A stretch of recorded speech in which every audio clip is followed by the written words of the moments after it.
എനിക്കൊരു ആഗ്രഹം ഉണ്ടായിരുന്നു. നമ്മളും ഈ സ്ക്രീനിൽ ഒരു ചെറിയ നമ്മുടെ ഒരു പ്രസൻസ് കാണണമെന്ന് ഒരു ആഗ്രഹം ഉണ്ടായിരുന്നു ഉള്ളിൽ. എൻ്റെ സിനിമ ഫസ്റ്റ് സിനിമ ലാലേട്ടൻ്റെ കൂടെയാണ്. എൻ്റെ ഫസ്റ്റ് സിനിമ രസതന്ത്രം, സത്യൻ നന്ദിക്കാടൻ അറിയാലോ, ഹിറ്റായ സിനിമ. അതിൽ ഞാനാണ് ലാലേട്ടനെ പിടിച്ച് അറസ്റ്റ് ചെയ്ത് കോടതിയിലേക്ക് ഇൻഡസ്ട്രീനകത്ത് ആദ്യം കൊണ്ടുവന്നത് രജപുത്ര രഞ്ജിത്തായിരുന്നു, ബെറസാറിൻ്റെ കൂടെയായിരുന്നു. അപ്പോൾ അദ്ദേഹമൊക്കെ വളരെ അധികം എന്നെ സപ്പോർട്ട് ചെയ്ത ഒരു ഓഫീസറായിരുന്നു. അപ്പോൾ ഞാൻ ശ്രീമാൻ തമ്പി സാറിനെയാണ് എന്നെ പഠിപ്പിച്ചത്. ഈ ഡയലോഗിൻ്റെ ഇടയ്ക്കുള്ള എവിടേക്കാണ് പഞ്ച് കൊടുക്കുന്നത്. അപ്പം അങ്ങനെ കുറേ ഡയറക്ടർമാരുടെ കൂടെ വർക്ക് ചെയ്യുമ്പോൾ നമുക്ക് ഈ കാര്യങ്ങൾ കുറേയൊക്കെ മനസ്സിലാവും. അയ്യോ, അതാണ് നമുക്ക് വേണ്ടത്. ചേട്ടൻ്റെ ഒറിജിനൽ സ്ലാങ്ങുമാണ്. ദാറ്റ് ഈസ് അവർ ഉദ്ദേശിച്ചത് നോർത്ത് ഇന്ത്യയിൽ നിന്ന് വന്ന് ഇവിടെ മലയാളം സംസാരിക്കുന്ന ഒരു നോർത്ത് ഇന്ത്യക്കാരനായിരുന്നു. അവർക്ക് 10 പേര് അറിയണം. എവിടെ ചെന്നാലും 10 പേര് അറിഞ്ഞു കഴിഞ്ഞാൽ അത് ഉള്ളിലുള്ള സന്തോഷം, പിന്നെ പൈസ, ഇത് രണ്ടും കൂടെ എത്രയും പെട്ടെന്ന് കിട്ടുന്ന, രണ്ടും കൂടെ ക്ലബ് ചെയ്ത് കിട്ടുന്ന ഒരു മേഖല ആക്ടിങ്. നമസ്കാരം എല്ലാ പ്രിയപ്പെട്ട പ്രേക്ഷകർക്കും ഏഷ്യൻ സ്റ്റാർസ് ഇൻ മീറ്റിൻ്റെ പുതിയ എപ്പിസോഡിലേക്ക് സ്വാഗതം. ഞാൻ അജയ് തുണ്ടത്തിൽ. ഇന്ന് നമുക്ക് അതിഥിയായിട്ട് കിട്ടിയിരിക്കുന്നത് വളരെ പോപ്പുലറായിട്ടുള്ള ഒരു ആക്ടറാണ്. അദ്ദേഹം ഒരേ സമയം ചലച്ചിത്രങ്ങളിലും സീരിയലുകളിലും അഭിനയിച്ചു വരുന്നു. പോലീസ് ഡിപ്പാർട്ട്മെൻറ്റിൽ നിന്നും DYSP ഗ്രേഡിൽ ഈ അടുത്ത കാലത്ത് റിട്ടയർ ചെയ്ത വ്യക്തി കൂടിയാണ് ഈ നടൻ. അങ്ങനെ പറഞ്ഞപ്പോൾ നിങ്ങൾ ചിലർക്കെങ്കിലും അദ്ദേഹത്തെ പിടികിട്ടിക്കാണും. അതെ, നമ്മുടെ എല്ലാം പ്രിയങ്കരനായ ശ്രീ രാജ്കുമാർ രാജശേഖരനാണ് ഇന്ന് നമ്മുടെ അതിഥി. അദ്ദേഹത്തിൻ്റെ വിശേഷങ്ങളിലേക്ക് സ്വാഗതം. രാജ്കുമാർജി, ലൈഫിൻ്റെ ഒരു സെക്കൻഡ് ഫേസ് എന്ന് വേണമെങ്കിൽ പറയാം അല്ലേ, ഒരു റിട്ടയർമെന്റ് ലൈഫ് എന്ന് പറഞ്ഞാൽ. അപ്പോൾ എങ്ങനെയാണ് ഈ ഒരു റിട്ടയർമെന്റ് ലൈഫ് ഇപ്പോൾ എങ്ങനെയാണ് എൻജോയ് ചെയ്യുന്നുണ്ടോ, അതോ കൂടുതൽ ഈ അവസരങ്ങളുമായിട്ട് മുന്നോട്ട് പോകുന്നുണ്ടോ, അതിനുവേണ്ടിയുള്ള ശ്രമങ്ങൾ നടത്തുന്നുണ്ടോ, എങ്ങനെയാണ് അതിനുശേഷമുള്ള ഒരു ജീവിതം മുന്നോട്ട് നയിക്കുന്നത്? ഞാൻ ഇപ്പോൾ റിട്ടയർ ആയിട്ട് 2 വർഷമായി. DYSP ആയിട്ട് ഹയർ ഗ്രേഡിൽ നിന്ന് ഞാൻ റിട്ടയറായി. KCB വിജിലൻസിൽ ഉണ്ടായിരുന്നു, അവിടെ നിന്നാണ് റിട്ടയർ ആയത്. ഞാൻ തൊട്ട് മുമ്പ് 2.5 വർഷം പോലീസ് ഹെഡ് ക്വാർട്ടേഴ്സിൽ നമ്മുടെ DGP ബെറസാർ, ലോക്നാഥ് ബെറസാർ DGP ആയിരുന്നു. ഞാൻ 2.5 വർഷം അവിടെ ഉണ്ടായിരുന്നു. ഇപ്പോൾ റിട്ടയർ ആയിട്ട് 2.5 വർഷം ആയി. ഈ സെപ്റ്റംബർ ആകുമ്പോൾ 3 വർഷവും. വളരെ സമാധാനത്തോടെ, ദാറ്റ് ഈസ് ഒരു ടെൻഷൻ ഇല്ലാതെ. മറ്റേതാണെങ്കിൽ രാവിലെ 6:30 എണീക്കണം, ഓഫീസിൽ പോകണം, വരണം, ലോകത്ത് മൊത്തം ടെൻഷൻ അറിയാലോ പോലീസ്. അപ്പോൾ അതെല്ലാം മാറി മനസ്സമാധാനമായിട്ട് TV കാണുക, രാത്രി സമയം വരെ, രാവിലെ പതുക്കെ എണീറ്റാൽ യാതൊരു ടെൻഷനില്ല. അങ്ങനെ ഒരു സമാധാനമായിട്ടൊരു എന്താ പറയണ ലൈഫ് പോകാൻ. പിന്നെ വർക്ക് ഇപ്പം കുറച്ച് വർക്കുണ്ട്, ഇല്ലയെന്ന് ഞാൻ പറയില്ല. ഇപ്പം ഞാനിപ്പം ഒരു ലേറ്റസ്റ്റ് ആയിട്ട് ഒരു 3D സിനിമ ചെയ്തു, 11 എന്ന് പറഞ്ഞ സിനിമ ചെയ്തു, ധ്യാൻ ശ്രീനിവാസൻ നായകനായിട്ട്. പിന്നെ ഇപ്പോൾ ലാലേട്ടൻ്റെ സിനിമയൊക്കെ ഞാൻ ജോയിൻ ചെയ്തു. മറ്റേ രജപുത്ര പ്രൊഡ്യൂസ് ചെയ്യുന്ന മറ്റേ തരുൺ ഡയറക്റ്റ് ചെയ്യുന്ന സിനിമയാണ്. ചെറിയൊരു വേഷമുണ്ട്, പോലീസ് ഓഫീസർ. എല്ലാം പോലീസ് ഓഫീസർ, മറ്റേ സിനിമയ്ക്കകത്തും പോലീസ് ഓഫീസറാണ്. പക്ഷേ സീരിയലിനകത്ത് ഇപ്പോൾ എനിക്ക് ഡിഫറെൻ്റ് ആയിട്ടുള്ള 2 ക്യാരക്ടേഴ്സ് കിട്ടുന്നുണ്ട്. ഇപ്പോൾ ഒന്ന് ഗീതാ ഗോവിന്ദൻ ഏഷ്യാനെറ്റിലെ, രണ്ടാമത്തത് സൂര്യയിൽ ശ്രീജിത്ത് പല്ലരി ഡയറക്റ്റ് ചെയ്യുന്നത് മാംഗല്യം. അപ്പോൾ 2ലും എനിക്കൊരു ബിസിനസ്മാൻ്റെ ക്യാരക്ടറാണ്.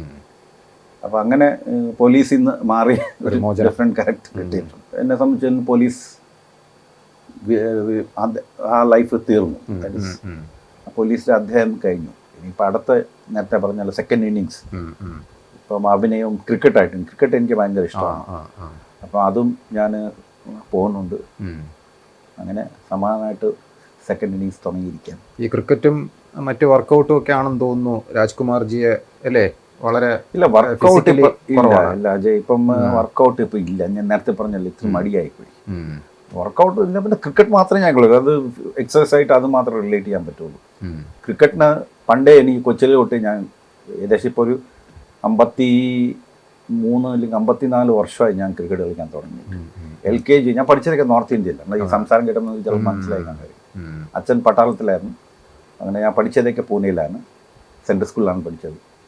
ഡിഗ്രി പൂനെയിലാണ് ഞാൻ ചെയ്തത്. ഡിഗ്രി കംപ്ലീറ്റ് ചെയ്ത് കഴിഞ്ഞിട്ടാണ് നാട്ടിൽ വന്നത്. അങ്ങനെ പോലീസിനകത്ത് SA ആയിട്ട് കയറി റിട്ടയറായി DYSP. അതുകൊണ്ട് ഹിന്ദി എനിക്ക് കുറച്ചും കൂടെ നന്നായിട്ട് കൈകാര്യം ചെയ്തു. ബിക്കോസ് നമ്മളെ വീട്ടിൽ ഞാനും എൻ്റെ അനിയനുണ്ടായിരുന്നു. നമ്മൾ വലിയ സംസാരിക്കുന്ന ഭാഷ ഹിന്ദി ആയതുകൊണ്ട് വീട്ടിലും നമ്മൾ സംസാരിക്കുകയാണ്. അമ്മയും അച്ഛനും അത് അത്ര കെയർ ചെയ്തില്ലായിരുന്നു. അതിൻ്റെ ബുദ്ധിമുട്ട് ഞാൻ എൻ്റെ അനിയൻ ഇപ്പോഴും അനുഭവിക്കുന്നുണ്ട്. ബിക്കോസ് ഇപ്പോഴും എനിക്ക് ചില വാക്കുകൾ മലയാളത്തിൽ എനിക്ക് കറക്റ്റായിട്ട് ഉച്ചരിക്കാൻ പറ്റുന്നില്ല. അപ്പോൾ അതുകൊണ്ട് സീരിയലിനകത്തേക്ക് കഴിവതും ഞാൻ ഡബ്ബിങ് വേറെ ആളാണ് ചെയ്തത്. പിന്നെ ഈ ഇൻഡസ്ട്രീനകത്ത് ആദ്യം കൊണ്ടുവന്നത് രജപുത്ര രഞ്ജിത്തായിരുന്നു. അദ്ദേഹമാണ് അദ്ദേഹത്തിൻ്റെ ഒരു സീരിയലിനകത്ത് ഞാൻ പേട്ട എസ് എ ആയിരുന്നപ്പോഴാണ് 2002 അദ്ദേഹത്തിൻ്റെ ഒരു സീരിയൽ ഉണ്ടായിരുന്നു. അതിൽ എന്നെ വിളിച്ചു. ചിപ്പി നായികയായിരുന്നു. നമ്മുടെ സിദ്ദീഖ്, ആക്ടർ സിദ്ദീഖില്ല, പുള്ളി ചിപ്പിയുടെ ബ്രദറായിട്ട്. സീരിയലിൻ്റെ പേര് സ്ത്രീയൊരു സ്വാതന്ത്ര്യം അതായിരുന്നു. അപ്പോൾ അതിൽ മറ്റേ സുരേഷ് ഉണ്ണിത്താൻ ചേട്ടനായിരുന്നു അതിൻ്റെ ഡയറക്ടർ. പിന്നെ ശ്രീകുമാർ എന്ന് പറഞ്ഞ ക്യാമറമാനായിരുന്നു. അങ്ങനെ അതിൽ ഞാൻ എൻ്റെ ഡെബ്യൂ ആയിരുന്നു. ഒരു പോലീസ് ഉദ്യോഗസ്ഥൻ്റെ ഒരു എന്താ പറയുന്നത് ഡിഫറെൻറ്റ് ഫീൽഡിലോട്ട് പോകാം. ബിക്കോസ് എനിക്ക് സത്യം പറഞ്ഞാൽ അഭിനയമായിട്ട് എനിക്ക് യാതൊരു ബന്ധമില്ല. പോലീസ് ഓഫീസറായിരുന്നു. അതെ. അപ്പം ഞാൻ സ്കൂളിലും കോളേജിലൊന്നും ഞാൻ ഈ സ്പോർട്സ് മാത്രമേ, ഞാൻ നേരത്തെ പറഞ്ഞത് ക്രിക്കറ്റ് മാത്രമേ ഞാൻ കളിച്ചു നിന്നു. അല്ലാതെ വേറെ ഒരു പരിപാടി എനിക്കില്ല. ദാറ്റ് ആക്ടിങ് എനിക്കൊരു പുതിയൊരു മേഖലയായിരുന്നു. സിനിമയിലൊക്കെ കാണുമ്പോൾ എനിക്കൊരു ആഗ്രഹം ഉണ്ടായിരുന്നു, നമ്മളും ഈ സ്ക്രീനിൽ ഒരു ചെറിയ നമ്മുടെ ഒരു പ്രസൻസ് കാണണമെന്ന് ഒരു ആഗ്രഹം ഉണ്ടായിരുന്നു ഉള്ളിൽ. പക്ഷെ അത് ഞാൻ തന്നെ ഒരു സിൻസിയറായിട്ടൊന്നും ട്രൈ ചെയ്തില്ല. പിന്നെ എൻ്റെ ഭാഗ്യം കൊണ്ട് ഞാൻ നേരത്തെ ഉള്ള രഞ്ജിത്തിനെ പരിചയപ്പെട്ടു. അദ്ദേഹം പറഞ്ഞു എൻ്റെ ഒരു സീരിയൽ ഇപ്പോൾ നടക്കുകയാണ്, അതിലൊരു ക്യാരക്ടർ ചെയ്യാം. അപ്പോൾ ഒരു പോലീസ് ക്യാരക്ടർ തന്നെ, ഇപ്പോൾ നിങ്ങളിപ്പോൾ ചെയ്യുന്ന പണി ഞാൻ ചെയ്താൽ മതി. അങ്ങനെ അതിനകത്ത് ഞാൻ ആദ്യമായിട്ട് തുടങ്ങി. ഇപ്പോൾ ഏകദേശം ഒരു 23-24 വർഷമായപ്പോൾ ഇതിനകത്ത് വന്നിട്ട്. മൊത്തം ഈ സിനിമയും സീരിയലും കൂടെ എത്ര പോലീസ് വേഷങ്ങൾ ചെയ്തിട്ടുണ്ടാവും? മിക്കത് ഞാൻ എൻ്റെ ഒരു കണക്ക് അനുസരിച്ച് ഒരു 80-85% ഞാൻ പോലീസ് വേഷം. പോലീസ് ഓഫീസർ ആയതുകൊണ്ട് അവർക്ക് അവരുടെ മനസ്സിലാവും ഈ പോലീസ് ക്യാരക്ടർ അത് നമ്മുടെ രാജ്കുമാർ സാറിനെ കൊണ്ട് ചെയ്തു. അങ്ങനെ ഞാൻ കഴിവതും ചെയ്തു. ഇപ്പം നേരത്തെ പറഞ്ഞ ഈ 2 സിനിമയിനകത്തും പോലീസ് ക്യാരക്ടറാണ്. അപ്പോൾ നമ്മുടെ എൻ്റെ ബോഡി ലാംഗ്വേജോ എന്തോ ഒരു ശരീരം ഇതനുസരിച്ചാണ് പോലീസ് ക്യാരക്ടറാണെങ്കിൽ കൂടുതൽ തരണത്. പക്ഷെ വേറെ ക്യാരക്ടേഴ്സ് ഞാൻ ചെയ്തു. ഇപ്പോൾ ലാസ്റ്റ് ഇപ്പോൾ ഇറങ്ങിയ സിനിമയിനകത്ത് കുരുക്കെന്ന് പറഞ്ഞ സിനിമ ഇറങ്ങി, കഴിഞ്ഞ ഒരു മാസം മുമ്പ് ഇറങ്ങിയ സിനിമയായിരുന്നു. അതൊരു ക്രൈം ത്രില്ലറായിരുന്നു. അപ്പം ഞാൻ ഡയറക്ടർ കൊച്ചു പയ്യനാണ് അഭിലാഷ്. പുള്ളി എന്നെ വിളിച്ച് പറഞ്ഞു, ചേട്ടാ ഒരു ക്യാരക്ടറുണ്ട്. അപ്പം ഞാൻ വിചാരിച്ചു പോലീസായിരിക്കും. അപ്പോൾ ഇല്ല ചേട്ടാ പോലീസ് ക്യാരക്ടറല്ല, ചെറിയ ഒറ്റ സീനേ ഉള്ളൂ ചേട്ടാ, അത് ചെയ്യാൻ പറ്റൂ. ചേട്ടൻ എൻ്റെ വൈഫ് യമുന ആക്ട്രസില്ലേ, അപ്പം ചേട്ടൻ്റെ മോൻ ഇങ്ങനെ സംഭവം എന്ന് പറഞ്ഞാൽ ഒരു മോർച്ചറിയുള്ള സീനാണ്. ചേട്ടൻ്റെ മോൻ ഇങ്ങനെ മരിച്ചിരിക്കുകയാണ്. അപ്പം ബോഡി കാണിച്ചിട്ട് പോലീസ് ഉദ്യോഗസ്ഥ സി ആണ്, അങ്ങേരാണ് അതിനകത്ത് നായകനായിട്ട്. അപ്പം പുള്ളി വന്ന് എൻ്റെ അത് കുറച്ച് കാര്യങ്ങൾ ചോദിക്കും. അപ്പം ചേട്ടൻ വിഷ്വലി ഇമോഷണലി എല്ലാം ഭയങ്കര അപ്സെറ്റായിരിക്കും, ഭയങ്കര ഇമോഷണൽ സീനായിരുന്നു. അങ്ങനെ ഒരു ഡിഫറെൻ്റ് ആയിട്ടുള്ള, ബിക്കോസ് അങ്ങനെ ഒരു ക്യാരക്ടർ ഞാൻ സത്യം ഫസ്റ്റ് ടൈമാണ് ഞാൻ അങ്ങനെ ഒരു ക്യാരക്ടർ ചെയ്തത്. ഡയറക്ടറിന് ഇഷ്ടപ്പെടുകയും ചെയ്തു, നല്ല രീതിയിൽ ചെയ്തെന്നൊക്കെ പറഞ്ഞിട്ട്. അപ്പം അത് മാത്രം, ബാക്കി നേരത്തെ പറഞ്ഞല്ല, യൂഷ്വലി പോലീസ് ചിലപ്പോൾ വക്കീലായിട്ട് മാറി കിട്ടും. അങ്ങനെ കുറച്ച് ഈ ഡിഫറെൻറ്റ് ക്യാരക്ടേഴ്സ് എനിക്ക് ഇതുവരെ കിട്ടിയിട്ടില്ല. അതാണ് എൻ്റെ ഒരു ഡ്രോബാക്ക് എന്ന് വേണമെങ്കിൽ പറയാം. എനിക്ക് അങ്ങനെ ഒരു ക്യാരക്ടേഴ്സ്. ഇടയ്ക്കൊരു ക്യൂരിയോസിറ്റിയിൽ ചോദിച്ചോട്ടെ, ഈ ക്രിക്കറ്റ് വളരെ താല്പര്യം എന്ന് പറഞ്ഞല്ലോ, ക്രിക്കറ്റിൽ എന്താണ്, ബാറ്ററാണോ? ഞാൻ ഓൾറൗണ്ടറാണ്. ഓൾറൗണ്ടറാണ്. ബാറ്റിംഗ് വലിയൊരു ഇതില്ലെങ്കിലും തക്കില്ലാതെ ചെയ്യും. ലെഗ് സ്പിന്നറാണ്. അപ്പോൾ ഞാൻ 2 ബോളിലും കളിക്കും, ക്രിക്കറ്റ് ബോളിലും കളിക്കും, ടെന്നീസ് ബോളിലും കളിക്കും. ടെന്നീസ് ബോളിൽ കളിക്കാൻ വേണ്ടി നമ്മൾ ഇപ്പോഴത്തെ അറിയില്ല, ടർഫൊക്കെ ഉണ്ട്, ഇഷ്ടംപോലെ ടർഫുണ്ട്. നമ്മൾ ഇൻഡസ്ട്രീനകത്ത് തന്നെ കുറേ പേർ കളിക്കുന്നുണ്ട്. TS സജി, ഷാജി തിരുമല, രമേശ് ഗോപാൽ എന്ന് പറഞ്ഞൊരു ആക്ടർ ഡയറക്ടറുണ്ട്. കുറേ ഇൻഡസ്ട്രീസ്, കുറേ മറ്റേ SS ലാൽ, മറ്റേ ലൈജു, ക്യാമറാമാൻ ലൈജു, അങ്ങനെ ഇൻഡസ്ട്രി, മറ്റേ കണ്ണൻ, മറ്റേ ആർട്ടിലെ സുമേഷ്, അങ്ങനെ കുറേ പേരുണ്ട് ഇതിനകത്ത്. അപ്പോൾ അവരെല്ലാം കൂടെ ചേർന്ന് നമ്മൾ സൺഡേയും പിന്നെ വെനസ്ഡേയും കളിക്കും. അപ്പോൾ അത് ടർഫിലാണ്. പിന്നെ ഞാൻ ക്രിക്കറ്റ് ബോളിൽ കളിക്കുന്നത് LNCPയിലും പിന്നെ ഇവിടെ മെഡിക്കൽ കോളേജിൽ കളിക്കും ക്രിക്കറ്റ് ബോൾ. അങ്ങനെ 2 ബോൾ വെച്ച് കളിക്കുന്നു. നമ്മൾ ഇപ്പോൾ രാജ്കുമാർജി സർവീസിലിരിക്കുമ്പോൾ നമ്മൾ പലപ്പോഴും കാണുമ്പോഴും സംസാരിക്കുമ്പോഴും താങ്കൾ പറഞ്ഞിരുന്നത് ഈ ജോലിയിൽ നിന്ന് റിട്ടയർ ആയതിനു ശേഷം ആക്ടിങ്ങിൽ കുറേ കൂടെ ഫുൾ സ്വിംഗ് ആയിട്ട് വരണം എന്നുള്ളതാണ്. ഇപ്പോൾ റിട്ടയർ ചെയ്തിട്ട് 3 കൊല്ലമായി. ഈ എന്നാൽ ഉദ്ദേശിച്ച അവസരങ്ങൾ നമുക്ക് വരുന്നില്ല. എന്താണ് നമ്മുടെ ഭാഗത്ത് നമ്മൾ അങ്ങോട്ടൊരു മാർക്കറ്റിംഗ് അല്ലെങ്കിൽ അങ്ങോട്ട് കയറി ഒരു അഗ്രസീവായിട്ട് ആൾക്കാരോട് ചോദിക്കേണ്ട ഒരു ഇതുകൂടെ ഉണ്ട് ഈ ജോലിക്ക്? അത് ചെയ്യുന്നുണ്ടോ സെൽഫ് മാർക്കറ്റിങ്ങിന്റെ കാര്യത്തിലൊക്കെ? ഞാനത് ചെയ്യാം. എനിക്കത് സത്യം പറഞ്ഞാൽ എനിക്ക് നമ്മളെ ആളുടെ ചോദിച്ചിട്ട് ഒരു റോൾ തരണമെന്ന് അങ്ങനെ ഒരു പ്രവണത ഇല്ല, അങ്ങനെ ഒരു ആറ്റിറ്റ്യൂഡ് എനിക്കില്ല. എനിക്കൊരു വല്ലാത്തൊരു ചമ്മൽ പോലെയാണ്. അപ്പോൾ ഇങ്ങോട്ട് എൻ്റെ ഫ്രണ്ട്സ് ഉണ്ട്. ബിക്കോസ് അറിയാലോ, ഞാൻ 24 വർഷമായി ഇൻഡസ്ട്രീനകത്ത്, മലയാളം ഫിലിം ഇൻഡസ്ട്രീനകത്തുണ്ട്. മറ്റേ TV ഇൻഡസ്ട്രീനകത്തുണ്ട്. അപ്പോൾ അതിനകത്ത് I made lot of friends. ഇഷ്ടംപോലെ ഫ്രണ്ട്സ് ഉണ്ട്. അവർ എന്നെ വിളിച്ച് തരും. അല്ലാതെ ഞാൻ അങ്ങോട്ട് പിന്നെ 1-2 പേരെടുത്ത് നമുക്ക് ഭയങ്കര ഫ്രീഡം ഉള്ള 1-2 പേരെടുത്ത് ഞാൻ ചോദിക്കും, ഹലോ ഞാൻ ഈ നാട്ടിൽ തന്നെ ജീവിച്ചിരിപ്പുണ്ട്, ചെറുതായിട്ട് അഭിനയിക്കാൻ അറിയാം, അങ്ങനെയുള്ള ചില തമാശ രൂപത്തിൽ മാത്രമേ ഞാൻ പ്രസൻറ്റ് ചെയ്തിട്ടുണ്ട്. അല്ലാതെ അജയ് പറഞ്ഞ ഭയങ്കര അഗ്രസീവായിട്ട് സെൽഫ് മാർക്കറ്റിംഗ് അല്ലെങ്കിൽ ഇമേജ് ബൂസ്റ്റ് ചെയ്യുന്ന കാര്യം അതൊന്നും ഞാൻ ചെയ്യില്ല. സീരിയൽ ക്യാരക്ടേഴ്സിൽ ഒരു വലിയ വഴിത്തിരിവെന്ന് പറയുന്നത് വാനമ്പാടിയിലെ ക്യാരക്ടറാണ്. ഡെഫിനറ്റ്ലി എവിടെ ചെന്നാലും വാനമ്പാടിയാണ് തിരിച്ചറിയാനും സെൽഫിക്ക് വേണ്ടിയൊക്കെ ആൾക്കാർ നിൽക്കുന്നത്. ആ ഒരു എക്സ്പീരിയൻസ് ഒന്ന് പറയണം. എങ്ങനെയായിരുന്നു അത്തരത്തിലൊരു ക്യാരക്ടർ, ഒരു വില്ലൻ ഷെയ്ഡുള്ള ഒരു ക്യാരക്ടർ താങ്കളെ തേടിയെത്തിയതും എങ്ങനെയാണ് അത് അത്രയും നന്നായിട്ട് കൂടുതൽ പ്രേക്ഷകരുടെ മനസ്സിനെ തട്ടുന്ന തരത്തിൽ അത് പെർഫോം ചെയ്യാനും ഒക്കെ സാധിച്ചത്? അതിൽ ഏറ്റവും കൂടുതൽ നന്ദി പറയുന്നത് രജപുത്ര രഞ്ജിത്തായിരുന്നു. അങ്ങനെയാണ് ഡെഫിനറ്റ്ലി ഹീസ്. പിന്നെ അതിനകത്ത് ആദിത്യൻ മരിച്ചു, അദ്ദേഹത്തിന് വലിയ റോളുണ്ടായിരുന്നു. പിന്നെ സ്ക്രിപ്റ്റ് റൈറ്ററെ മറ്റേ ബാബു പല്ലിഷ്, പിന്നെ ക്യാമറാമാൻ, അങ്ങനെ കുറേ ആളുകളുണ്ട്. അവരുടെ പിന്നെ നല്ല കോമ്പിനേഷൻ. അതിൽ ആ സ്റ്റോറി ഭയങ്കര ഒരു ഹൈലൈറ്റ്. കുറേ നാളായിട്ട് അങ്ങനെ ഒരു സ്റ്റോറി വരാത്ത ഒരു സ്റ്റോറിയായിരുന്നു. പിന്നെ അതുമില്ല 2 കുട്ടികളുടെ അഭിനയം ഭയങ്കര നല്ല അഭിനയമായിരുന്നു. അതുകൊണ്ട് ഏഷ്യാനെറ്റിലെ ചരിത്രത്തിന് തന്നെ ഏറ്റവും കൂടുതൽ നമ്പർ 1 ആയിട്ട് ഇരുന്ന സീരിയലായിരുന്നു. അപ്പോൾ അത് ഞാനും എൻ്റെ ഒരു പാർട്ടായി. വില്ലനായിട്ട് ഞാനും മോഹൻ ഏരൂച്ചേട്ടനായിരുന്നു, എൻ്റെ അളിയനായിട്ടാണ് പുള്ളി അതിനകത്ത് ക്യാരക്ടർ ചെയ്തത്. അപ്പം എന്നെ സംബന്ധിച്ചോളം നേരത്തെ അജയ് പറഞ്ഞല്ലോ, എൻ്റെ കരിയറിൽ ഏറ്റവും വലിയ ബൂസ്റ്റപ്പ് ചെയ്ത ഒരു സീരിയൽ ഇത് തന്നെ, യാതൊരു സംശയമില്ല. ഇപ്പോൾ സർവീസിൽ ഇരിക്കുന്ന സമയത്ത് നടനും കൂടി ആയിരുന്നല്ലോ. അപ്പോൾ എങ്ങനെയാണ് നമ്മൾ പോലീസ് ഫോഴ്സിലെ ജോലി എന്ന് പറഞ്ഞാൽ കുറേയൊക്കെ നമ്മൾ റഫായിട്ടും ടഫായിട്ടും ഒക്കെ പെരുമാറേണ്ട ഒരുപാട് സന്ദർഭങ്ങളുണ്ട്. പക്ഷെ അവിടെയൊക്കെ രാജ്കുമാർ ജിയെ ഒരു നടനാണ്, 10 പേര് അറിയുന്ന നടനാണ്. അങ്ങനെ വരുമ്പോഴത്തേക്ക് ഈ 2 മിക്സ്ചറിന്റെ ഇടയിൽ നിന്നിട്ട് ഈ ഡ്യൂട്ടി എങ്ങനെയാണ് ഇത് ചെയ്യുന്നത്? ഞാൻ ലോക്കലിലാവുമ്പോഴാണ് നമ്മൾ ഈ ജനങ്ങളായിട്ടും ഡയറക്റ്റ് സംസാരിക്കണം, ഡീൽ ചെയ്യുന്നത്.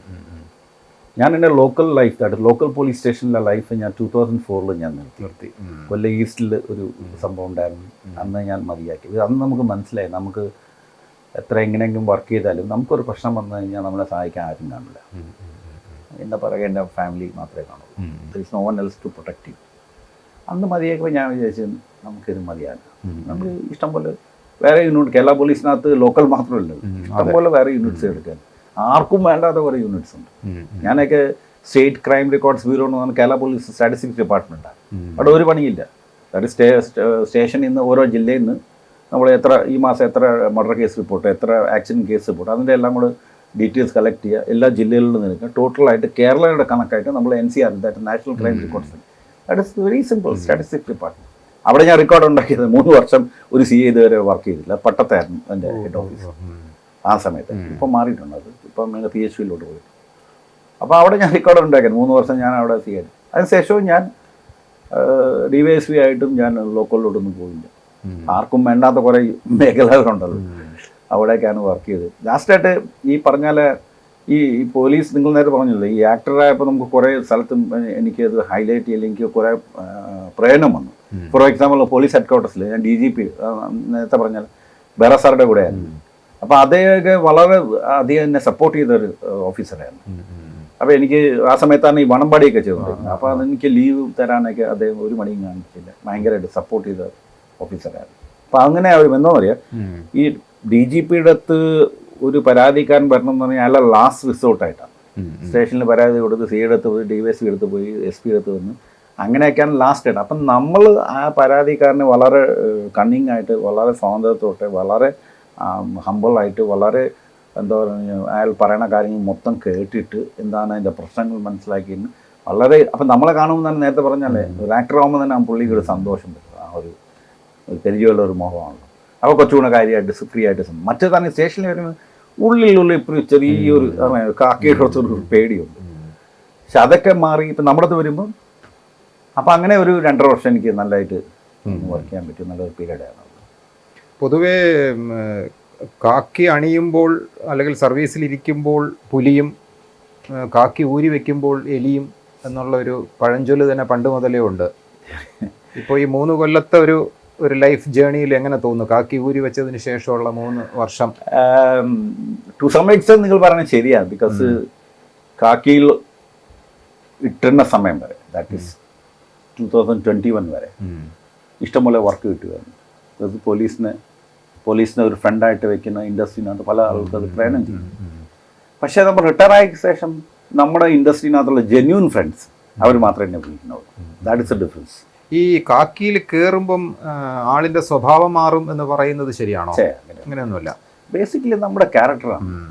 പിന്നെ എന്നെ സംബന്ധിച്ചാൽ കാക്കി ഇട്ട് കഴിഞ്ഞാൽ ഡെഫിനറ്റ്ലി നമ്മുടെ കോൺഫിഡൻസ് ഭയങ്കരമായിട്ട് കൂടും. നമുക്ക് എന്താ പറയുക, നമുക്ക് ഉള്ളിൽ തന്നെ നമുക്ക് ഭയങ്കര നമ്മളെന്താ പറയണത്, നമ്മുടെ കൂടെ വർക്ക് ചെയ്യുന്ന കുറേ ഉദ്യോഗസ്ഥന്മാരുണ്ട്. നമ്മളൊരു വലിയൊരു ഫോഴ്സായി മാറും. അതുകൊണ്ട് എന്ത് സിറ്റുവേഷൻ ഫേസ് ചെയ്യാനുള്ള നമുക്കൊരു കോൺഫിഡൻസ് ഭയങ്കരമായിട്ട് കിട്ടും. ഡെഫിനറ്റ്ലി അത് പോലീസിനകത്ത് തന്നെ കിട്ടിയിട്ടുണ്ട്. ഈ വാനമ്പാടിയിൽ വളരെ എഫക്റ്റീവ് ആയിട്ടുള്ളൊരു ക്യാരക്ടർ ചെയ്തു. പിന്നെ നേരത്തെ പറഞ്ഞ ഇപ്പം കുരുക്കെന്ന് പറഞ്ഞ സിനിമയിൽ ഡിഫറെൻ്റ് ആയിട്ടുള്ളൊരു ക്യാരക്ടർ ചെയ്തു. അപ്പം കാമ്പും കരുത്തുമുള്ള കഥാപാത്രങ്ങളെ തന്നാൽ വളരെ നന്നായിട്ട് പെർഫോം ചെയ്യാമെന്നുള്ളതൊരു കോൺഫിഡൻസ്. ഞാൻ ആദ്യം തുടങ്ങിയപ്പം ഞാൻ നേരത്തെ പറഞ്ഞില്ല, എനിക്ക് ഇതിനെപ്പറ്റി ഒരു ഐഡിയ ഇല്ല. To be frank, I was not an actor. എനിക്കറിയാം, ഞാൻ കൊച്ചിയിലെ പഠിച്ചിട്ടില്ല. ഡിഗ്രി കോളേജ് സമയത്ത് ഞാൻ പഠിച്ചില്ല. അപ്പോൾ എനിക്ക് ടോട്ടലി ന്യൂ ഫീൽഡായിരുന്നു. ദേവസായിച്ച് മുഖം കാണാൻ കൊള്ളാൻ രഞ്ജിത്ത് തന്നെ കാസ്റ്റ് ചെയ്തു. അപ്പം നമുക്ക് കുറേ മിസ്റ്റേക്സ്, നമുക്ക് എങ്ങനെയാണ് ക്യാമറ എങ്ങനെയാണ് ഫേസ് ചെയ്യുന്നത്, നമ്മൾ എങ്ങനെയാണ് ഡയലോഗ് ഡെലിവറി, ഈ ഡയലോഗിൻ്റെ ഇടയ്ക്ക് പഞ്ച്, അതൊക്കെ എനിക്ക് ശ്രീമാൻ തമ്പി സാറാണ് അതിനകത്ത് പറഞ്ഞത്. രാജ്കുമാർ ഈ ഡയലോഗിനകത്ത് ഇന്ന സ്ഥലത്ത് ഒരു പഞ്ച് കൊടുക്കണം. ആ പഞ്ച് കൊടുക്കുമ്പോൾ അതിനെ ഒരു ഒരു ഒരു ഒരു വെയിറ്റ് വരും. ഇല്ലാതെ ഒരു പ്രത്യേക ഒരു ഓഡിയൻസിന് അത് വളരെ കേൾക്കാൻ ഒരു സുഖമായിരിക്കും. അപ്പം ഞാൻ ശ്രീമാൻ തമ്പി സാറിനെ എന്നെ പഠിപ്പിച്ചത് ഈ ഡയലോഗിൻ്റെ ഇടയ്ക്കുള്ള എവിടേക്കാണ് പഞ്ച് കൊടുക്കുന്നത്. അപ്പം അങ്ങനെ കുറേ ഡയറക്ടർമാരുടെ കൂടെ വർക്ക് ചെയ്യുമ്പോൾ നമുക്ക് ഈ കാര്യങ്ങൾ കുറേയൊക്കെ മനസ്സിലാവും. Now I am confidence definitely police role അല്ലാതെ തന്നെ ഡിഫറെൻ്റ് ആയിട്ടുള്ള ക്യാരക്ടേഴ്സ് എനിക്ക് ചെയ്യാൻ പറ്റും. അതിൻ്റെ എക്സാമ്പിളാണ് ഞാൻ ഇപ്പം പറഞ്ഞുള്ള സിനിമ കുരുക്ക്. ഇപ്പോൾ രാജ്കുമാർജിയുടെ ഈ ഇൻഡസ്ട്രിയിൽ ഒരു ഗോഡ് ഫാദർ സ്ഥാനത്ത് നിർത്താവുന്ന ആളാണ് രജപുത്ര. പറയാം അല്ലേ? പിന്നെ ഈ കാക്കിക്ക് ഉള്ളിലെ കലാകാരനെ കണ്ടുപിടിച്ച ആളാണ് രഞ്ജിത്ത്. ഡെഫിനറ്റ്ലി എൻ്റെ ഗോഡ് ഫാദർ തന്നെയാണ്, യാതൊരു സംശയമില്ല. ഇപ്പോഴത്തെ ലാസ്റ്റ് മൂവി ഞാൻ പുള്ളിയുടെ സിനിമയാണ് പിടിച്ചത്. ഇനി ഒരു 2 ദിവസം വർക്ക് ഉണ്ടെന്ന് തോന്നി. തമിഴ്നാട്ടിൽ കമ്പം തേനിയിലായിരിക്കും മോസ്റ്റ് ഓഫ് അവിടെ ലാലേട്ടൻ്റെ കൂടെ. എൻ്റെ ഫസ്റ്റ് സിനിമ ലാലേട്ടൻ്റെ കൂടെയാണ്. എൻ്റെ ഫസ്റ്റ് സിനിമ രസതന്ത്രം, സത്യൻ നന്ദിക്കാടൻ, അറിയാലോ, ഹിറ്റായ സിനിമ. അതിൽ ഞാനാണ് ലാലേട്ടൻ പിടിച്ച് അറസ്റ്റ് ചെയ്ത് കോടതിയിലൊക്കെ പ്രൊഡ്യൂസ്. അതിലും ഈ പറഞ്ഞാൽ എസ് ഐ തന്നെയാണ്, പോലീസ് ഓഫീസർ തന്നെയാണ്. ഈ ടെലിവിഷൻ താരസംഘടന ആത്മയിൽ മെമ്പർഷിപ്പ് ഉണ്ടല്ലോ. ഞാനിപ്പം അതിൻ്റെ എക്സിക്യൂട്ടീവ് മെമ്പറാണ്. ആത്മ ഒരുപാട് നല്ല കാര്യങ്ങൾ ചെയ്യുന്നുണ്ട്. എല്ലാ മേഖലയിലും ഒരു ഓർഗനൈസേഷൻ വേണം. നമ്മുടെ ഓർഗനൈസേഷൻ ഉണ്ട്. നമുക്ക് ഏകദേശം ഒരു 750 കൂടുതൽ മെമ്പേഴ്സ് നമുക്കുണ്ട്. അപ്പം നമുക്ക് മലയാളം TV ഇൻഡസ്ട്രിയിൽ ആ പാടെ ഒരേ ഓർഗനൈസേഷൻ. No politics, nothing. നമുക്ക് യാതൊരു രാഷ്ട്രീയമില്ല. നമ്മുടെ നടന്മാരെ നടിമാരുടെ കാര്യങ്ങൾ മാത്രം നോക്കുക, അല്ലാതെ നമുക്ക് രാഷ്ട്രീയമൊന്നുമില്ല. പ്രസിഡന്റ് ഗണേഷ് കുമാർ ചേട്ടനാണ്, സെക്രട്ടറി ദിനേശ് പണിക്കർ ചേട്ടനാണ്.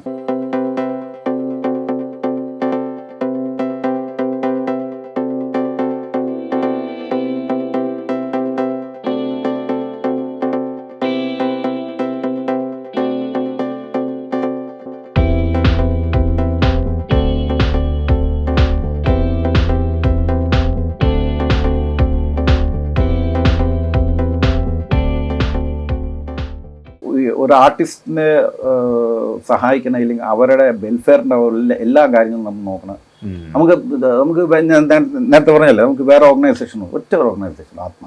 ഇപ്പം ഇത്രയും എഫക്റ്റീവായിട്ടുള്ള, പ്രത്യേകിച്ചും ഗണേഷ് ജിയെ പോലെയുള്ളവർ തലപ്പത്ത് നിന്നൊരു ആത്മസംഘടന വളരെ കാലമായിട്ട് അങ്ങനെ പൊയ്ക്കൊണ്ടിരിക്കുകയാണെങ്കിലും സീരിയൽ മേഖലയിൽ ഈ അടുത്ത കാലത്തായിട്ട് ഒരുപാട് ഒരു നെഗറ്റീവ് ഇഷ്യൂസ് ഒരുപാട്. ഇപ്പോൾ റീസെൻ്റ് ആയിട്ട് തന്നെ ഇന്നലെ എങ്ങാണ്ടോ ഞാൻ രാഷ്ട്രദീപിക ഈ മിഡ് ഡേ ഡെയിലിയുടെ മെയിൻ ഹെഡ്ലൈൻ ന്യൂസ് എന്ന് പറയുന്നത് സീരിയൽ മേഖലയ്ക്കകത്ത് ഈ അഭിനയിക്കാൻ വരുന്ന ലേഡീസിന് പല കമ്മിറ്റ്മെൻറ്റ്സിന് അല്ലെങ്കിൽ പല പ്രലോഭനങ്ങൾക്ക് അവരെ വശംവദരാക്കാൻ ശ്രമിക്കുന്നു എന്നും അതിന് വഴങ്ങാത്തവരെ സീരിയലിൽ നിന്നും പുറത്താക്കുന്നു എന്നൊക്കെ പറഞ്ഞിട്ട് ഒരുപാട് ഇഷ്യൂസ് നടക്കുന്നുണ്ട്. അതിൻ്റെ ഒരാഴ്ചയ്ക്ക് മുമ്പ് ഏതോ ഒരു സീരിയലിൽ 2 മെയിൻ ലേഡി ഫീമെയിൽ ആക്ട്രസസ് തമ്മിൽ കലഹം നടത്തി ആ സീരിയലിന്റെ ഷൂട്ട് നിർത്തിവെച്ചു എന്ന് പറഞ്ഞൊരു വാർത്ത വരുന്നുണ്ട്. അവർ തന്നെ പിന്നെ ഒരു വീഡിയോ ചെയ്തിട്ട് ദാറ്റ് ഈസ് അത് കംപ്ലീറ്റ് തെറ്റായ ഒരു വാർത്തയാണ്. ബിക്കോസ് അവർ തന്നെ രണ്ടുപേരും ഒരുമിച്ച് ഷൂട്ട് ചെയ്തു. പിന്നെ അവർ അത് എനിക്ക് തോന്നുന്നു വേറെ സ്ഥലത്തൊന്നും വന്നില്ല. പിന്നെ നിങ്ങൾ പറഞ്ഞല്ല ആ സംഭവം ആത്മയ്ക്ക് ഒരു പരാതി വന്നാൽ വി വിൽ ടേക്ക് ഇറ്റ്. ഇത് വേറെ പത്രത്തിൽ കൊടുത്ത് നമുക്ക് എന്ത് ചെയ്യാൻ പറ്റും? If you got a grievance you come to us. നമ്മൾ അതിന് പരിഹാരം കാണാം. നമ്മൾ എത്രയോ പേർക്ക് എത്രയോ കാര്യങ്ങൾ ചെയ്ത് കൊടുത്തിട്ടുണ്ട്. ആർട്ടിസ്റ്റുകാർക്ക് റെമുറേഷൻ കിട്ടാത്ത എത്രയോ ആർട്ടിസ്റ്റുകാരുണ്ട്. നമ്മുടെ അടുത്ത് വന്നു, നമ്മുടെ മെമ്പേഴ്സ് നമ്മുടെ അടുത്ത് വന്നു, നമ്മളത് വാങ്ങിച്ചു കൊടുത്തിട്ടുണ്ട്. അത് one of the many things. ഇഷ്ടം പോലെ കാര്യം നമ്മൾ ആർട്ടിസ്റ്റിന്റെ വെൽഫെയറിന് വേണ്ടി ചെയ്തിട്ടുണ്ട്. ഇപ്പം ഈ നിങ്ങൾ പറഞ്ഞ സംഭവം നമ്മുടെ അടുത്ത് ഒരു പരാതിയായിട്ട് വന്നിട്ടില്ല. ആത്മയിലൊരു പരാതിയായിട്ട് വന്നാൽ നമ്മളത് ടേക്കപ്പ് ചെയ്യും. പൊതുവേ കുറച്ച് വർഷങ്ങൾക്ക് മുമ്പൊക്കെ ഈ സീരിയലിൽ മെയിൻ ക്യാരക്ടേഴ്സൊക്കെ ചെയ്യുന്ന നമുക്കൊരു സോ കോൾഡ് അല്ലെങ്കിൽ വളരെ രജിസ്റ്റേർഡ് ആയിട്ടുള്ള ആർട്ടിസ്റ്റുകളായിരുന്നു. ഇപ്പൊ ഈ അടുത്ത കാലത്തായിട്ട് ഒരുപാട് പുതിയ ആൾക്കാർ വരുന്നു. അവരൊക്കെ തന്നെയാണ് മെയിൻ വേഷങ്ങളൊക്കെ ചെയ്യുന്നത്. നമ്മൾ ഇൻഡസ്ട്രിയിൽ അറിയപ്പെടുന്ന അല്ലെങ്കിൽ ഇപ്പം മലയാളത്തിൽ മോഹൻലാൽ, മമ്മൂട്ടി എന്നൊക്കെ പറയുന്ന തരത്തിൽ നമുക്ക് സീരിയലിൽ പറയാൻ പറ്റിയ ഒരുപാട് ആർട്ടിസ്റ്റുകൾ ഉണ്ടായിരുന്നു ആ കാറ്റഗറി. അതുപോലെ പറയാൻ ഇന്നയാൾ എന്നൊക്കെ പറഞ്ഞിട്ട്. പക്ഷെ ഇപ്പോൾ സത്യം പറഞ്ഞാൽ ഓരോ പുതിയ സീരിയൽ വരുമ്പോഴും കുറെ ഒരു ബഞ്ച് ഓഫ് ആൾക്കാർ വരുന്നു, അഭിനയിക്കുന്നു. അപ്പൊ എന്താണ് ഈ ഒരു മാറ്റം? കാരണം താങ്കളൊക്കെ ഇത് ഒരു ജോലിയിൽ ഇരിക്കുമ്പോഴും ഇതിനെ വളരെ പാഷനേറ്റ് ആയിട്ട്, അതായത് റെമുനറേഷൻ പാർട്ട് നോക്കാതെ ആ ക്യാരക്ടർ എങ്ങനെ നന്നാക്കാം, അല്ലെങ്കിൽ എനിക്ക് എന്തെങ്കിലും ക്യാരക്ടർ കിട്ടിയാൽ ഞാൻ കോൺഫിഡന്റ് ആയിട്ട് ചെയ്യാം എന്ന് നിൽക്കുന്ന നിങ്ങളെപ്പോലെയുള്ള ആൾക്കാർ അതുപോലെ ഒരുപാട് പേരുണ്ട്. ഇത് മാത്രം തൊഴിലായിട്ട് നിൽക്കുന്ന. അപ്പം അവർക്കൊക്കെ ഇപ്പം അവസരങ്ങൾ വളരെ കുറഞ്ഞു വരികയാണ് പുതിയ ആൾക്കാരുടെ വരവോടുകൂടി. എങ്ങനെയാണ് ഈ ആത്മസംഘടന അത്തരക്കാരെ ഹെൽപ്പ് ചെയ്യാനായിട്ട് എന്തെങ്കിലും പോം വഴി ഉണ്ടോ? സത്യം നിങ്ങൾ പറഞ്ഞ വളരെ കറക്റ്റായിട്ടുള്ള ഒരു വിഷയമാണ്. ഇത് നമ്മളിപ്പോൾ ഓരോ സീരിയലിനകത്തും പുതിയ ആർട്ടിസ്റ്റാണ്. പഴയ ആർട്ടിസ്റ്റിന് അത്രമാത്രം വർക്ക് കിട്ടുന്നില്ല. അതിൻ്റെ മെയിൻ റീസൺ എന്താണെന്ന് അറിയാം? ഈ ചാനലുകാർ പ്രൊഡ്യൂസറിന് ഒരു എമൗണ്ട് കൊടുക്കും. That amount is to some extent very law.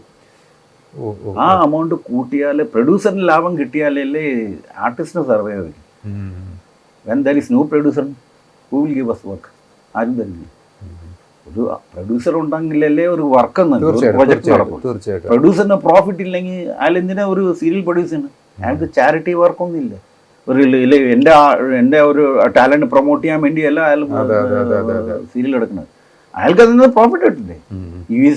പുള്ളിക്ക് അതിനകത്ത് പ്രോഫിറ്റ് കിട്ടില്ലെങ്കിൽ പുള്ളി എന്തിനാ പിന്നെ ഇത്രയും റിസ്ക് എടുത്ത് ഇത്രയും സമയം എടുത്ത് ഇത്രയും ഹാർഡ് വർക്ക് ചെയ്ത് എന്തിനാ പ്രൊഡ്യൂസ് ചെയ്യുന്നത്? അത് ആവശ്യമില്ല. അപ്പോൾ ഇതിനകത്ത് സംഭവം എന്ന് പറയാം, ഈ പറഞ്ഞ തുക അതെനിക്ക് കറക്റ്റായിട്ട് അറിയാം. I am not sure about.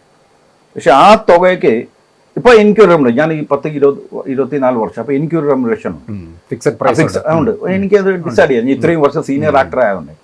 പക്ഷേ ആ ക്യാരക്ടർ തന്നെ ഒരു പുതിയൊരാളിനെ കൊണ്ട് അത് പകുതി പൈസക്ക് ചെയ്യുമ്പോൾ ആ പ്രൊഡ്യൂസർ ലാഭമില്ലേ? മനസ്സിലായില്ലേ? For example I am getting 10,000 per day. പക്ഷെ 5,000 വേറെ ആൾ ചെയ്യാൻ വേണ്ടി 5,000 രൂപ പ്രൊഡ്യൂസറിന് ലാഭം കിട്ടിയില്ല ഡയറക്റ്റ് ഡെയിലി. അതുകൊണ്ട് പുള്ളി ആരെ നോക്കും? എന്നെയല്ല, പുതിയ ആളിനെ നോക്കും. ബിക്കോസ് ഹി ഈസ് ഗെറ്റിംഗ് മണി. അതിന് അയാൾക്ക് പ്രോഫിറ്റ് ഉണ്ടാക്കാൻ പറ്റും. അതുകൊണ്ടാണ് ഇൻഡസ്ട്രിനകത്ത് കുറേ പുതിയ ആളുകൾ വരുന്നത്. പഴയ ആളുകൾക്ക് സത്യം പറഞ്ഞാൽ പ്രൊഡ്യൂസറിന് അക്കോമഡേറ്റ് ചെയ്യാൻ പറ്റില്ല. ഞാൻ നേരത്തെ പറഞ്ഞല്ലേ, അവർ ഇത് പൈസ ഉണ്ടാക്കാൻ വേണ്ടിയല്ലേ ഇത് ഈ പ്രോജക്റ്റ് തുടങ്ങുന്നത്. അവർക്ക് അതിന് പ്രോഫിറ്റ് കിട്ടണ്ടേ? പ്രോഫിറ്റ് കിട്ടുമ്പോൾ എങ്ങനെ? ഇതുപോലെ ഇപ്പോൾ ഒരു സീരിയലിനകത്ത് ഒരു 10 വലിയ ആർട്ടിസ്റ്റ്മാരെ വെച്ച് കഴിഞ്ഞാൽ പിന്നെ എവിടെ നിന്ന് അയാൾക്ക് പ്രോഫിറ്റ് കിട്ടും? അപ്പോൾ അയാൾ ഒരു 10 വലിയ ക്യാരക്ടേഴ്സ് ചെയ്യുന്ന ആളുകളുണ്ടെങ്കിൽ അയാൾ അതിൽ നിന്ന് 5 പേരെ എടുക്കുള്ളൂ. ബാക്കി 5 പേര് പുതിയ ആളുകൾ വെക്കും. അങ്ങനെ ആകുമ്പോൾ പുള്ളി പ്രോഫിറ്റ് കിട്ടും. അതാണ് എൻ്റെ ഒരു ഇഷ്യൂ. പിന്നെ അതിനകത്ത് ആത്മയ്ക്കൊന്നും ചെയ്യാൻ പറ്റില്ല. We can compel a producer, ഇല്ലെങ്കിൽ ചാനലത്ത് കമ്പൽ ചെയ്യാൻ പറ്റില്ല. നിങ്ങൾ ഇന്ന ആളുകൾ നമ്മുടെ ആർട്ടിസ്റ്റ് തന്നെ എടുക്കും നമുക്ക് പറയാൻ പറ്റില്ല. ദാറ്റ് ഈസ് ദാറ്റ് ഡിസിഷൻ, അവരുടെ ഡിസിഷൻ. ആരെ എടുക്കുന്ന, ആരെ അഭിനയിക്കുന്നത്, ആർക്ക് വർക്ക്. ചാനലിന്റെ ഡിസിഷൻ ആണോ? ചാനലിന്റെ ആണോന്ന് എനിക്ക് അറിയില്ല, കറക്റ്റായിട്ട് പറയാൻ പറ്റില്ല.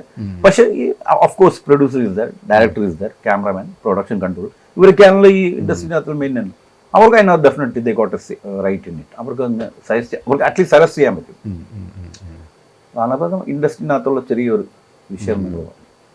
ഇപ്പോൾ റിട്ടയർമെന്റ് ലൈഫ് കൂടുതൽ സമയം ചെലവഴിക്കുന്നത് ഇതുപോലെ വർക്ക് വന്നാൽ ചെയ്യും, അല്ലാത്ത സമയം വെനസ്ഡേസും സൺഡേസും ക്രിക്കറ്റ് കളിക്കും. ബാക്കിയുള്ള സമയം എങ്ങനെയാണ് ചെലവഴിക്കുന്നത്? വാച്ചിങ് ടി വി, അത്രേ ഉള്ളൂ. വേറെ പരിപാടി ഒന്നുമില്ല. വേറെ ഹോബീസ് ഒന്നുമില്ല. അത് ക്രിക്കറ്റ് കളി മാത്രമേ ഉള്ളൂ, അല്ലാതെ വേറെ പരിപാടിയില്ല. പിന്നെ ഞാൻ ഇതിനിടയ്ക്ക് LLB ചെയ്തായിരുന്നു. ഞാൻ തമ്പാൻ യൂസ് ചെയ്ത 2000 ഞാൻ ഇവിടെ പെരുക്കടയിൽ ലോ അക്കാഡമിയിൽ ഞാൻ ഈവനിങ് കോഴ്സ് ജോയിൻ ചെയ്തു. അപ്പം ഐ ആം അഡ്വക്കേറ്റ് നൗ. പക്ഷേ ഞാനും എൻ്റെ വൈഫിനും ഡിസൈഡ് ചെയ്തു, നമ്മൾ 10-25 വർഷം പോലീസിനകത്ത് ജോലി ചെയ്തില്ലേ, പകലും ജോലി ചെയ്ത് ഇനി കുറച്ച് റെസ്റ്റ് എടുക്കാം. ഇതൊരു ടോട്ടലി ഒരു പുതിയൊരു മേഖലയാണ് അഡ്വക്കേറ്റ്. ഇതിൽ നമ്മൾ എസ്റ്റാബ്ലിഷ് ചെയ്യില്ലെങ്കിൽ മിനിമം അറ്റ്ലീസ്റ്റ് എന്നെ സംബന്ധിച്ചുള്ളൂ, ഞാനൊരു പോലീസിൻ്റെ ഓഫീസറിൻ്റെ ബാക്ക്ഗ്രൗണ്ട് ആയതിന് ഞാനിപ്പോൾ ഇത്രയും നാൾ പോലീസിനകത്ത് ഇരുന്ന് പ്രോസിക്യൂഷൻ്റെ ഭാഗമായി, പ്രോസിക്യൂഷൻ്റെ സൈഡായിരുന്നു. ഇപ്പം ഞാൻ വക്കീലായപ്പം ഞാൻ ഡിഫൻസീവ് ആകുക. അപ്പം നമ്മളെ പ്രോസിക്യൂഷനകത്ത് കാണിക്കുന്ന മിസ്റ്റേക്സ് അത് നമ്മൾ ഹൈലൈറ്റ് ചെയ്ത് ഡിഫൻസിൽ കാണിക്കും. അത്ര വലിയ ബുദ്ധിമുട്ടുള്ള കാര്യമൊന്നുമില്ല. എന്നാലും at least it will take 2-3 years.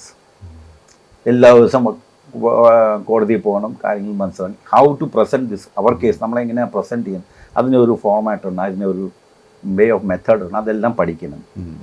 ഞാനും വൈഫും ഡിസൈഡ് ചെയ്തു, നമ്മൾ ഏതായാലും ഇത്രയും വർഷം ജോലി ചെയ്തില്ലേ, നമുക്ക് ഇനി റെസ്റ്റ് എടുക്കാം. നേരത്തെ പറഞ്ഞാലേ എനിക്ക് നിങ്ങളുടെ മേഖലയാണ് കൂടുതൽ ഇപ്പോൾ താല്പര്യം, റിലാക്സ് ആയിട്ട് ചെയ്യാം. നേരത്തെ നമ്മൾ സംസാരിച്ചപ്പോഴത്തേക്കും ഡബ്ബിംഗ് കൂടുതലും പുറത്ത് ആൾക്കാരാണ് ചെയ്യുന്നത്. ഞാൻ പറഞ്ഞില്ല, എനിക്ക് ആ സ്ലാങ്ങിൻ്റെ പ്രശ്നങ്ങൾ. സ്വന്തമായിട്ട് ഡബ് ചെയ്ത ഏതെങ്കിലും വർക്കുണ്ടോ? ഉണ്ട്. ഞാൻ ആദ്യമായിട്ട് കലാധരൻ ചേട്ടല്ലേ, കലാധരൻ ചേട്ടൻ്റെ സീരിയലിനകത്ത് ഞാനൊരു പേര് ഞാൻ മറന്നു വരുന്നതാണ്. അതിൽ ഞാനൊരു പട്ടാളക്കാരനായിട്ട്, റിട്ടയർഡ് പട്ടാളക്കാരൻ. അപ്പം ഞാൻ പറഞ്ഞു, ചേട്ടാ എനിക്ക് ഇതാണ് പ്രശ്നം, ഞാൻ നീ ചേരാറ് എന്നും അറിയാം, അതിനകത്ത് ഹിന്ദി സ്ലാങ് വന്നാലും കുഴപ്പമില്ല. ഈ പട്ടാളത്തിലായിരുന്നു, അപ്പോൾ കുറേ നാൾ നോർത്ത് ഇന്ത്യയിലൊക്കെ ഉണ്ടായിരുന്നല്ലോ, അപ്പം അതുകൊണ്ട് കുഴപ്പമില്ല. അങ്ങനെ ഞാൻ ആ സീരിയലിൻ്റെ അല്ലാതെ തന്നെ സിനിമയ്ക്കകത്ത് 2 എണ്ണം ചെയ്തു. ഞാൻ ഒന്ന് കാക്കി പട എന്ന് പറയുന്ന സിനിമ, നല്ല മൂവിയായിരുന്നു കേട്ടോ, എനിക്കത് ഭയങ്കരമായിട്ട് ഇഷ്ടപ്പെട്ടൊരു സിനിമയായിരുന്നു. അപ്പം അതിൽ ഞാനതിൽ ഒരു DYSPയുടെ ക്യാരക്ടർ ഞാൻ തന്നെ ഡബ് ചെയ്തു. അത് ട്രെയിലറിനകത്ത് മറ്റേ ഷെഫി ചൗക്കത്ത് അദ്ദേഹമാണ് അതിൻ്റെ ഡയറക്ടർ. അപ്പോൾ അദ്ദേഹത്തിന് എൻ്റെ പേര്, എൻ്റെ ശബ്ദം ഭയങ്കര ഇഷ്ടപ്പെട്ടത് ട്രെയിലറിനകത്ത് എൻ്റെ വോയിസ് വെച്ചാണ് അത് സിനിമ ട്രെയിലർ തുടങ്ങാനായിട്ട് കാണിച്ചത്. നീരവത്തിൽ സ്വന്തമായിട്ടാണോ ഡബ് ചെയ്തത്? അതിലും ചെയ്തായിരുന്നു. സോറി, അത് ഞാൻ പറയാൻ വിട്ടു. സോറി, അതപ്പം അതെ അതിൽ നല്ല വില്ലൻ. പക്ഷെ ആ സിനിമ ഇവന് കമേഴ്ഷ്യലി അത്രയായിട്ട് ഓടിയില്ല. ബിക്കോസ് എനിക്ക് ഭയങ്കര ഹോപ്പ് ഉണ്ടായിരുന്നു. മെയിൻ വില്ലനായിട്ട് ഞാൻ ആ സീരിയലിനാണ്, അതായത് നോർത്ത് ഇന്ത്യ എന്ന് പറഞ്ഞാൽ ഒരു വില്ലനായിട്ടാണ്. പക്ഷെ അതിൽ അത്രയായിട്ട് ക്ലിക്ക് ചെയ്തില്ല.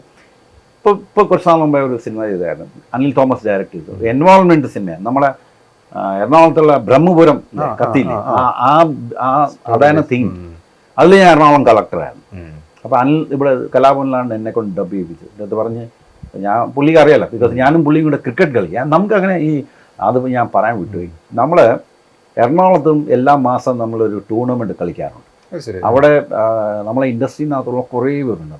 ഇവിടെ ജോർജ്, മമ്മൂട്ടിയുടെ മേക്കപ്പ് മാൻ, പിന്നെ മറ്റേ സജി സുരേന്ദ്രൻ, അനിൽ തോമസ്, പിന്നെ നടന്മാരായ മറ്റേ ലാൽ ജൂനിയർ, പിന്നെ വിനു മോഹൻ, പിന്നെ പെപ്പെ, അങ്ങനെ കുറേ ഇൻഡസ്ട്രിനകത്തുള്ള കുറേ പേരുണ്ട്. അത് ക്രിക്കറ്റ് ബോളാണ്. അത് എറണാകുളത്താണ് നമ്മൾ കളിക്കുന്നത്. അപ്പോൾ അതിൽ മാറ്റിംഗ് വിക്കറ്റിലാണോ ടർഫിലാണോ? ടർഫാണ്. അവിടെ നല്ല 3 ഗ്രൗണ്ട് ഉണ്ട്. ഒന്ന് രാജഗിരി, സെന്റ് പോൾസ്, മറ്റേ ഇവിടെ തൃപ്പൂണിത്തുറ. അത് അവിടെ നമ്മൾ കളിക്കുന്നത്. അപ്പം അതിലൊരു 17 ടീമുണ്ട്. ഡയറക്ടർമാർ, പ്രൊഡ്യൂസർമാർ, ഡാൻസേഴ്സ്, മ്യൂസിഷ്യൻസ്, അങ്ങനെ വെച്ച് കുറേ 17 ടീമുണ്ട്. അപ്പോൾ എല്ലാ മാസം നമ്മൾ തോന്നുന്നു ഈ മഴ ഇനിയിപ്പം മോസ്റ്റ് പ്രോബ്ലി അടുത്ത മാസം തുടങ്ങും. മോസ്റ്റ് പ്രോബ്ലി ഒക്ടോബർ ആകുമ്പോൾ തുടങ്ങും സീസൺ. അപ്പോൾ അങ്ങനെ വെച്ചാണ് ഈ അനിൽ തോമസിനെ ഞാൻ പരിചയം. അനിൽ തോമസിൻ്റെ അടുത്ത് പറഞ്ഞ്, ചേട്ടാ ഞാൻ ഇപ്പോൾ ഒരു വർക്ക് ചെയ്യുന്നുണ്ട്, അപ്പോൾ അതിനകത്ത് ഒരു എറണാകുളം കളക്ടറുടെ ഒരു വേഷമാണ് ചേട്ടൻ ചെയ്യണം. നമ്മൾ പിന്നെ ചെയ്യാമെന്നാണ്. എന്നിട്ട് കഴിഞ്ഞിട്ടപ്പോൾ ഞാൻ വിചാരിച്ച് വേറെ ആളിനെ കൊണ്ട് ഡബ് ചെയ്യിക്കുന്നത്. എന്നെ വിളിച്ചറിഞ്ഞ്, ചേട്ടൻ തന്നെ ഡബ് ചെയ്യണമെന്ന്.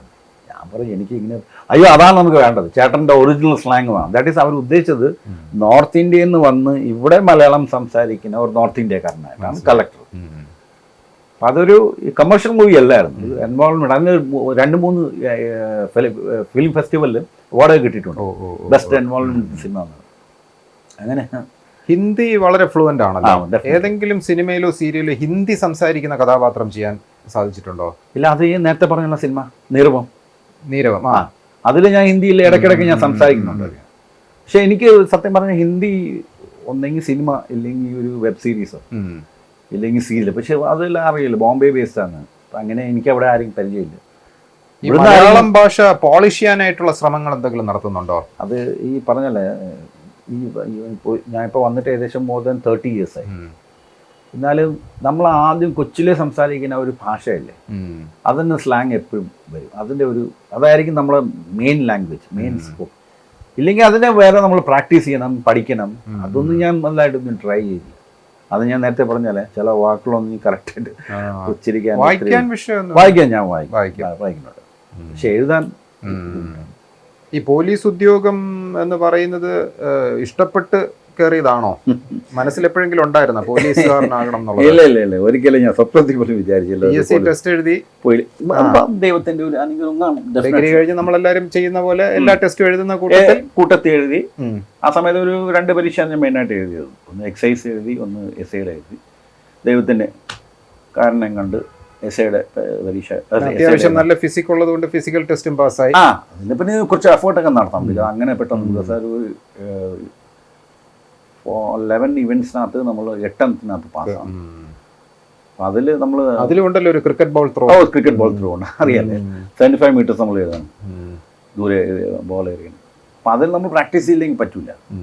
അത് ചുമ്മാ പോയി എന്ന് ചെയ്യാം. 100 meters ഒക്കെ 13 secondsനകത്ത് ചെയ്യണം. പിന്നെ ലോങ് ജമ്പ്, ഹൈ ജമ്പ്, കുറേ ഇവൻറ്റ്സ് ഉണ്ട് അതിനകത്ത്.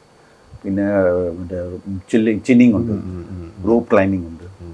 അപ്പം അങ്ങനെ കുറേ ഇവൻറ്റ്സ് ഉണ്ട്. അപ്പം നമ്മൾ ചുമ്മാ കയറി എന്ന് വെച്ചാൽ നമ്മളതിന് ശരിക്കും ഒരു ഹാർഡ് വർക്ക് ചെയ്യേണ്ടി വരും. ഈ മഹാരാഷ്ട്ര സ്റ്റേറ്റ് എന്നൊക്കെ പറയുന്നത് ക്രിക്കറ്റിന്റെ മണ്ണ് തന്നെയാണ് എന്ന് പറയാം. അപ്പൊ പഠിക്കുന്ന സമയത്തൊക്കെ ക്രിക്കറ്റിംഗ് അതല്ല ഞാൻ നേരത്തെ പറഞ്ഞല്ലോ 54 വർഷം ഞാൻ ക്രിക്കറ്റ് കളിക്കാൻ തുടങ്ങിയിട്ട്. സ്കൂളിൽ ഞാൻ കേന്ദ്ര വിദ്യാലയമാണ് പഠിച്ചത്. എന്തെങ്കിലും റെപ്രസെന്റേഷൻസ് ഉണ്ടോ? ഇല്ല, അങ്ങനെയല്ല.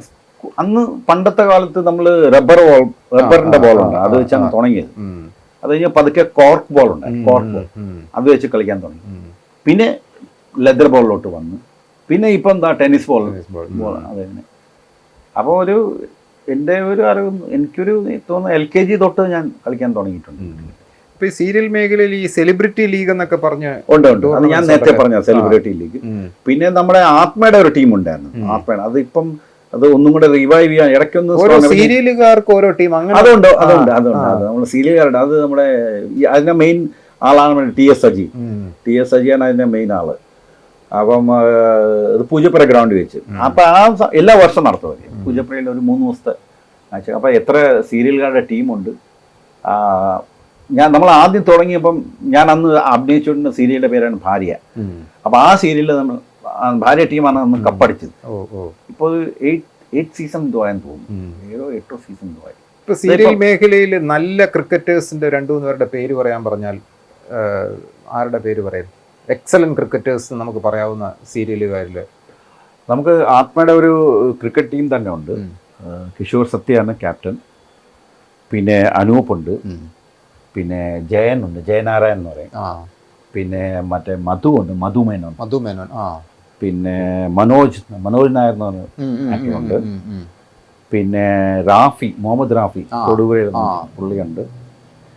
പിന്നെ രാജേഷ് ഷബ്ബാർ അറിയില്ലല്ലോ, പാലക്കാട് ഫേമസ് ആണ്. പിന്നെ രഞ്ജിത്ത് ഇപ്പം ശരിക്കും ആക്ടിങ് ഒക്കെ മതിയാക്കി അയർലാൻഡിൽ പോയി സെറ്റിൽ ആയിരിക്കാണ് രഞ്ജിത്ത്. പിന്നെ സാജൻ സൂര്യ, പിന്നെ സഞ്ജു സലീം, പിന്നെ സന്തോഷ് കൃഷ്ണൻ ഈ പറഞ്ഞ അഭിനയം മതിയാക്കി USA സെറ്റിൽ ആയിരിക്കും സന്തോഷ് കൃഷ്ണൻ. പിന്നെ ശോഭി തിലകൻ, ഓഫ്കോഴ്സ് ശോഭി തിലകൻ. പിന്നെ സുമേഷ് കപ്പ എന്ന് പറയും. ഇത്രയും പേരുണ്ട് നമ്മളെ ആത്മയുടെ. ശോഭി ആക്ച്വലി ബോളറാണ്, നന്നായിട്ട് ബോൾ ചെയ്യും. ഫാസ്റ്റ് ബോളറാണ്, നല്ലതായിട്ട് ബോൾ ചെയ്യും. അപ്പം ഇത് ആത്മയുടെ മെമ്പേഴ്സ് ആയിട്ടുള്ള ഒരു ക്രിക്കറ്റ് ടീമായിരുന്നു. ആത്മയ്ക്ക് അതുള്ള മെമ്പേഴ്സ് വെച്ച് ആത്മയുടെ ഒരു ക്രിക്കറ്റ് ടീമുണ്ട്. നമ്മളൊരു 2017 സൗത്ത് ഇന്ത്യയിൽ ഒരു ടൂർണമെൻറ്റ് നടത്തി, ഹൈദരാബാദ് ജസ്റ്റ് നടത്തിയാണ്. അതിൽ കേരള, തമിഴ്നാട്, കർണാടക, ആന്ധ്രാപ്രദേശ് ഇത്രയും ടീം പാർട്ടിസിപ്പേറ്റ് ചെയ്തു. അവരുടെ സിനിമയിലെ TV ഇൻഡസ്ട്രിയിലുള്ള നടന്മാർ വന്ന് ടൂർണമെൻറ്റ് കണ്ടക്ട് ചെയ്തു. അതിൽ നമ്മൾ റണ്ണർ പോയത് കർണാടക നമ്മൾ ഫൈനലിൽ തോൽപ്പിച്ചത്. അപ്പോൾ ആ സമയത്ത് ഞാൻ പറഞ്ഞാൽ ഈ ടീം ഉണ്ടായിരുന്നു. ഈ സീരിയൽ അഭിനയ മേഖലയിൽ എല്ലാ മേഖലയും പറയുന്നില്ല, അഭിനയ മേഖലയിൽ ഇപ്പോൾ നമ്മളെ വിട്ടുപോയ കുറേ ആർട്ടിസ്റ്റുകളുണ്ട്. ഒരു കാലത്ത് മുൻനിരയിലുണ്ടായിരുന്ന നമുക്കെല്ലാവർക്കും വളരെ പ്രിയങ്കരായിരുന്ന ഒരുപാട് പേരിപ്പോൾ വിട്ടുപോയവരുണ്ട്. അവരുടെയൊക്കെ വിട്ടുപോയതിന് ശേഷം ആ കുടുംബത്തിന്റെ കാര്യങ്ങൾ ശ്രദ്ധിക്കുന്ന അങ്ങനെ എന്തെങ്കിലും ആത്മ ചെയ്യുന്നുണ്ടോ? പിന്നെ ഡെഫിനറ്റ്ലി ഇപ്പം ഒരു ആർട്ടിസ്റ്റ് മരിക്കുമ്പോൾ സമയത്ത് തന്നെ നമ്മളെ കൊണ്ട് ചെയ്യാൻ പറ്റാം. നമ്മളൊരു വലിയൊരു ഓർഗനൈസേഷനാണ്, സംശയമില്ല. പക്ഷെ നമുക്ക് എല്ലാവർക്കും ഫണ്ട് കൊടുക്കാൻ പറ്റും. That's some limitation. നമ്മളെ കൊണ്ട് കൊടുക്കുന്ന രീതിയിലുള്ള സഹായം നമ്മൾ ചെയ്യുന്നുണ്ട് എല്ലാവർക്കും. പിന്നെ ഫോളോ അപ്സ് വല്ലതും ഉണ്ടോ? അവരുടെ ഒരു മോണിറ്ററിങ്, അവരുടെ കുടുംബം, കുട്ടികളുടെ പഠിത്തം എങ്ങനെ പോകുന്നു? ചിലവർക്ക് അവർ നമ്മുടെ അടുത്ത് ഇങ്ങോട്ട് അപ്രോച്ച് ചെയ്താലേ നമുക്ക് എല്ലാ ആർട്ടിസ്റ്റായും നോക്കാം. മനസ്സിലായി. ഇനിഷ്യലി നമ്മൾ കുറച്ച് എമൗണ്ട് കൊടുക്കും. പിന്നെ അത് കഴിഞ്ഞ് അവർ ആരെങ്കിലും ഒരാൾ വന്ന് നമ്മുടെ അടുത്ത് നിന്ന് അപ്രോച്ച് ചെയ്തതിന് ഡെഫിനറ്റ്ലി നമ്മൾ സഹായിക്കും. അതിന് കുറച്ച് എമൗണ്ട് നമ്മൾ മാറ്റി വെച്ചിട്ടുണ്ട്. നമ്മൾ ഏറെക്കുറെ ഒരുപാട് ടോപ്പിക്സ് നമ്മൾ ടച്ച് ചെയ്തു എന്നാണ് എൻ്റെ ഒരു വിശ്വാസം. നമുക്ക് വൈൻഡപ്പ് ചെയ്യുന്നതിന് മുമ്പ് ഫാമിലി മെമ്പേഴ്സിന്റെ ഡീറ്റെയിൽസ് ഒന്ന് പറയണം. ഓക്കെ, എൻ്റെ വൈഫിൻ്റെ പേര് രാഖി SR. വർക്കിംഗ് ആണോ? ഇല്ല, ഹൗസ് വൈഫാണ്, ഹോം മേക്കർ. ഞാൻ ഇതാണ് എൻ്റെ വൈഫ് ഹൗസ്, ചെമ്പശ്ശേരി എന്ന് പറയും, പാൽക്കുളങ്ങര. പിന്നെ മൂത്ത മോള് ഭവ്യരാജ്, മോള് ജർമ്മനിയിൽ കെമിക്കൽ എഞ്ചിനീയറിംഗ് പഠിക്കുന്നു. രണ്ടാമത്തെ മോന് അഭിജയ്, അവനിപ്പം MG കോളേജിൽ നിന്ന് BA എക്കണോമിക്സിന് പാസ്സായി. ഒരു ചെറിയൊരു ഫാമിലി. ഇപ്പം എന്തായാലും ഒരു ഇൻ്റർവ്യൂ എന്നുള്ള തലത്തിലല്ല, നമ്മൾ തമ്മിലുള്ള വളരെ വർഷങ്ങളായിട്ടുള്ള ഒരു പരിചയത്തിൻ്റെ പുറത്തൊരു ഫ്രണ്ട്ലി ചാറ്റ്, അത് വളരെയധികം ഇൻട്രസ്റ്റിംഗ് ആയിരുന്നു എന്നാണ് ഞാൻ വിശ്വസിക്കുന്നത്. ഒരുപാട് കാര്യങ്ങൾ നമുക്ക് സംസാരിക്കാൻ സാധിച്ചു. ഒരുപാട് ഇൻഫർമേഷൻസ് എനിക്കും പ്രേക്ഷകർക്കും പകർന്നു കൊടുക്കാൻ ഈ ഒരു ചാറ്റ് വളരെയധികം സഹായകരമായി. എന്തായാലും എൻ്റെ ഒരു എളിയ request as A good friend, ഇപ്പോൾ സെക്കൻഡ് ഇന്നിങ്സ് നമ്മൾ തുടങ്ങിക്കഴിഞ്ഞു, 3 കൊല്ലം കഴിഞ്ഞു. ഇനിയിപ്പോൾ നമ്മുടെ മെയിൻ മേഖല എന്ന് പറയുന്നത് ആക്ടിംഗ് ആണ്. ആക്ടിങ്ങിൽ പുതിയ പുതിയ എക്സ്പെരിമെന്റ്സ് നടത്തുക, ആക്ടിങ്ങിൽ പുതിയ പുതിയ കാര്യങ്ങൾ ഫോക്കസ് ചെയ്യുക എന്നുള്ളതാണ് ഇനി അങ്ങോട്ട് ചെയ്യുന്നത്. കാരണം നമ്മൾ 3 കൊല്ലം സർക്കാർ സർവീസിൽ നിന്ന് റിട്ടയർ ആയെന്ന് പറയുമ്പോൾ നമ്മുടെ മനുഷ്യന്റെ സ്വഭാവം എന്താന്ന് നമുക്ക് 10 പേര് അറിയണം, ഇല്ലേ? ബേസിക്കലി സൈക്കോളജി അതെ. എവിടെ ചെന്നാലും 10 പേര് അറിഞ്ഞു കഴിഞ്ഞാൽ അത് ഉള്ളിലുള്ള സന്തോഷം, പിന്നെ പൈസ. ഇത് രണ്ടും കൂടെ എത്രയും പെട്ടെന്ന് കിട്ടുന്ന, രണ്ടും കൂടെ ക്ലബ് ചെയ്ത് കിട്ടുന്ന ഒരു മേഖല ആക്ടിങ് ആണ്. യാതൊരു സംശയം. ഡെഫിനറ്റ്ലി നല്ലൊരു ആക്ടർ ചെയ്യാൻ definitely you get lot of fame, you get lot of money, ഇല്ലേ? അതുകൊണ്ട് ആക്ടിങ് ഈ പറഞ്ഞാൽ ഇപ്പം ഈ നിങ്ങൾ പറഞ്ഞാൽ സെക്കൻഡ് ഇന്നിങ്സിലോട്ട് ഇപ്പം ഞാൻ കോൺസെൻട്രേറ്റ് ചെയ്യുന്ന പരിപാടിയാണ്. ഞാൻ പറയാൻ വന്നത്, സർക്കാർ സർവീസിൽ നിന്നും റിട്ടയർ ആവുമ്പോൾ ഏത് ഏജിലാണ് റിട്ടയർ ആകുന്നു എന്നുള്ളത് നമുക്ക് എല്ലാവർക്കും അറിയാം. ഇപ്പം 3 കൊല്ലം അദ്ദേഹത്തിന്റെ ഏജ് നമുക്കറിയാം. എന്നാലും അദ്ദേഹത്തെ കണ്ടാൽ ആ ഏജിൽ നിന്നും ഒരു 7-8 വയസ്സ് ചെറുപ്പം നമുക്ക് തോന്നി. കാരണം എത്ര വേണം അല്ല, കാരണം വളരെ ഫിസിക്ക് വളരെയധികം ശ്രദ്ധിക്കുന്ന ഒരാളാണ്. അപ്പം അദ്ദേഹത്തിന്റെ ക്രിക്കറ്റ് കളി തന്നെ ഒരു വലിയ എക്സാമ്പിൾ ആണ്. പിന്നെ എപ്പോഴും വളരെ റിലാക്സ്ഡ് ആയിട്ടും വളരെ എന്റർടൈനിങ് ആയിട്ടുമാണ് നമ്മൾ എപ്പോഴും കാണുമ്പോൾ. ഒരിക്കലും ഒരു ദുഃഖകരമായ കാര്യങ്ങൾ, എപ്പോഴും പോസിറ്റീവ് വൈബ്,